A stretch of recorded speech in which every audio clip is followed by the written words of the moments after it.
Hello po sa lahat.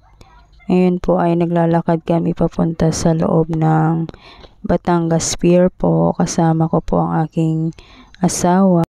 Pagbaba po ng bus ay mahaba-haba pa po yung lalakarin papasok dito sa terminal ng Batangas. Ayan na po.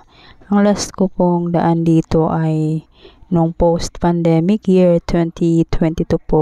Pagpasok po namin dito sa terminal ay kumuha na po agad kami ng ticket. Baka maubusan po kami ng ticket at hindi kami makasakay papuntang Ojongan.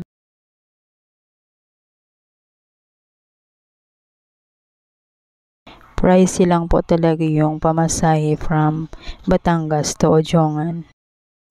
Ang lawak na po sa loob ng terminal na to at feeling ko ay nasa airport kami kasi ang laki-laki, ang lawak pa at ang linis din po dito sa loob.